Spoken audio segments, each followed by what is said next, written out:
മറ്റൊരു വാർത്തയിലേക്കാണ്. ഇടുക്കി മൂന്നാറിൽ വീണ്ടും കടുവയുടെ ആക്രമണം. മറയൂർ റോഡിൽ കടുവ പശുക്കളെ ആക്രമിച്ചു. കാപ്പി സ്റ്റോറിലാണ് 2 പശുക്കളെ കടുവ ആക്രമിച്ചത്. വിവരങ്ങളുമായി ബിനീഷ് ആന്റണിയാണ് ചേരുന്നത്. ബിനീഷ്, വീണ്ടും മൂന്നാറിൽ ഇപ്പോൾ ഒരു കടുവയുടെ ആക്രമണം ഉണ്ടായിരിക്കുന്നു. കഴിഞ്ഞ ദിവസങ്ങളിലും പശുവിനെ ആക്രമിക്കുന്ന ചില വാർത്തകൾ വന്നിരുന്നു.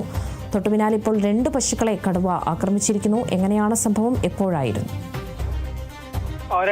ഇന്നലെയായിരുന്നു ഈ തലയാർ എസ്റ്റേറ്റിന് സമീപം കാപ്പി സ്റ്റോറിൽ ഈ മണി സമുദ്രപാണ്ടി എന്ന 2 തൊഴിലാളികൾ പശുവിനെ വേഗം വിട്ടത്. ഉച്ചയ്ക്ക് ശേഷം പശുവിനെ കാണാത്തതിനെ തുടർന്ന് നടത്തിയ അന്വേഷണത്തിലാണ് സമുദ്രപാണ്ടിയുടെ പശുവിനെ പാതി ഭക്ഷിച്ചെന്ന നിലയിൽ കണ്ടെത്തിയത്.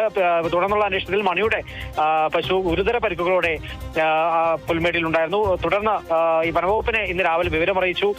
ഇത്ര നേരമായിട്ടും വനവകുപ്പ് സ്ഥലത്തെത്തിയില്ല എന്ന് തന്നെയാണ് ഇവർ ആരോപിക്കുന്നത്. കാരണം സമുദ്രപാണ്ടിയുടെ പശു മുൻപും ഇത്തരത്തിൽ കടുവയുടെ ആക്രമണത്തിൽ നഷ്ടമായിട്ടും എല്ലാവിധ അപേക്ഷകളും നൽകിയിട്ട് യാതൊരുവിധ നഷ്ടപരിഹാരവും സമുദ്രപാണ്ടിക്ക് നൽകിയില്ലെന്നാണ് ഇവര് ആരോപിക്കുന്നത്. അതോടൊപ്പം തന്നെ തോട്ടം മേഖലയെ അപേക്ഷിച്ച് നോക്കിക്കഴിഞ്ഞാൽ തൊഴിലാളികളുടെ മറ്റൊരു ഉപജീവന മാർഗമാണ് കന്നുകാലി വളർത്തൽ. ഈ കന്നുകാലി വളർത്തലിലൂടെ കുട്ടികളുടെ പഠനത്തിനാവശ്യമായ പണം കണ്ടെത്തുക എന്നൊരു ലക്ഷ്യം തന്നെയാണ് ഇതിന് പിന്നിലുള്ളത്. ഏതായാലും ഇത്തരത്തിൽ കന്നുകാലികൾ നഷ്ടമാകുമ്പോൾ ഇവർക്കൊരു വലിയ കടങ്ങളിലേക്ക് പോകുന്ന ഒരു സ്ഥിതിവിശേഷം തന്നെയാണ് ഉള്ളത്. കാരണം നഷ്ടപരിഹാരം ലഭിക്കുന്നില്ല, അതോടൊപ്പം തന്നെ വളർത്തുമൃഗങ്ങൾ നഷ്ടപ്പെടുന്നു. ഇതെല്ലാം തന്നെ ഈ തൊഴിലാളികൾ വലിയൊരു സങ്കടകരമായി തന്നെ ചൂണ്ടിക്കാട്ടുകയാണ്. രാവിലെ BJP അടക്കമുള്ള നേതാക്കൾ സ്ഥലത്തെത്തിയിട്ടുണ്ട്. ഏതായാലും ഈ വനവകുപ്പ് ഈ കടുവയെ കൂടുവെച്ച് പിടികൂടി മാറ്റിയില്ലെങ്കിൽ ശക്തമായ സമരം സംഘടിപ്പിക്കുമെന്ന് തന്നെയാണ് BJP നേതാക്കളെല്ലാം തന്നെ വ്യക്തമാക്കിയിരിക്കുന്നത്. അതോടൊപ്പം തന്നെ തോട്ടം മേഖലയെ അപേക്ഷിച്ച് നോക്കിയാൽ കഴിഞ്ഞ 2 വർഷത്തിനിടയിൽ തന്നെ ഏകദേശം 150-ലേറെ കന്നുകാലികളാണ് തൊഴിലാളികൾക്ക് നഷ്ടമായിരിക്കുന്നത്. പലരും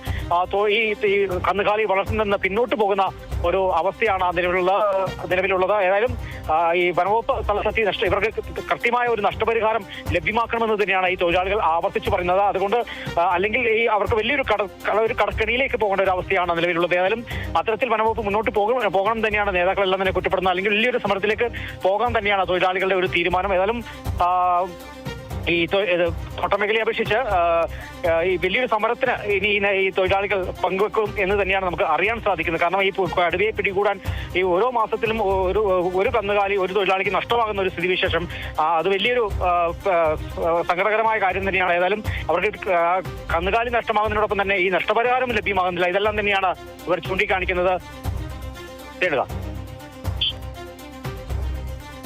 ഈ മൂന്നാറിൽ വീണ്ടും കടുവയുടെ ആക്രമണത്തിൽ ഇപ്പോൾ എന്തായാലും ഒരു പ്രതികരണം അവിടെ നിന്ന് ലഭിച്ചിട്ടുണ്ട്. അത് കേൾക്കാം.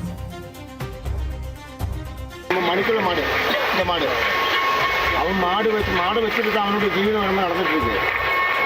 அவனும் மாடு அடிச்சா காலோட நரம்பு போச்சு, பின்னாடி கழுத்துல பிடிச்சிருக்கு. இந்த மாடு அடிச்சா நம்ம சமுத்திரப்பாடி சாமிக்கிற மாடு அதை தின்னுருச்சு. அவருக்கு மாடு ஏற்கனவே போன மாதத்துல ஒரு காலை மாடு அடிச்சு அதையும் ஃபுல்லாக தின்னு முடிச்சிருச்சு. இந்த மாடுல காலையில் வச்சு எங்களுக்கு ஜீவனம் போய்கிட்டு இருக்கு. பிள்ளைய படிக்க வைக்கிறதுல எல்லா காரியமும் இது தக்க நடவடிக்கையாக ஃபாரஸ்ட்ல இருந்து மணி 10 ஆச்சு வரை போசாரங்க யாரும் எத்தல. DFO இல்லை இங்கே உள்ள பக்கம் உள்ள ரேஞ்சரோ இல்லை போர்ஸ்டாரோ காடோ வாசல் இவர் யாரும் வரல. இவர் வரல. அதனால தக்க நடவடிக்கை நாங்கள் இந்த பசுவை கொண்டு கூட்டு நாங்கள் ரோட்டில் இட்டு தரணா செய்யறதுக்கு தயாராக இருக்கோம். இது ஜில்லா கலெக்டர் தொட்டு நம்மளுடைய சகாக்கள் எல்லாரும் பார்க்கணும். இதை സമുദ്രപാണ്ടിയാണ് പ്രതികരിച്ചത് എന്നതാണ് മനസ്സിലാകുന്നത്. ഇടുക്കി മൂന്നാറിലാണ് വീണ്ടും കടുവയുടെ ആക്രമണം ഉണ്ടായിരിക്കുന്നത്. മറയൂർ റോഡിൽ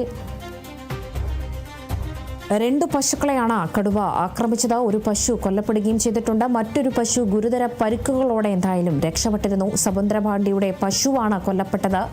മുൻപും ഇതുപോലെ സമുദ്രപാണ്ടിയുടെ പശു കൊല്ലപ്പെട്ടിട്ടുണ്ട്. അതിലൊരു യാതൊരു ധനസഹായമോ അല്ലെങ്കിൽ മറ്റൊരു നടപടിയോ ഒന്നും തന്നെ എന്തായാലും അവിടെയുള്ളവർ എടുത്തിട്ടില്ല എന്ന് പറയുന്നു. വീണ്ടും ഇപ്പോൾ സമുദ്രപാണ്ടിയുടെ മറ്റൊരു പശു കൂടി കൊല്ലപ്പെട്ടിരിക്കുന്നു. എന്തായാലും ഈ പശുവാണ് തങ്ങളുടെ ഒരു ഉപജീവന മാർഗം എന്നുകൂടി എന്തായാലും ഇപ്പോൾ അവിടെ നിന്ന് ഒരു പ്രതികരണം ലഭിച്ചിരിക്കുന്നു. വിവരങ്ങൾ പങ്കുവച്ചത് ബിനീഷ് ആന്റണിയാണ്.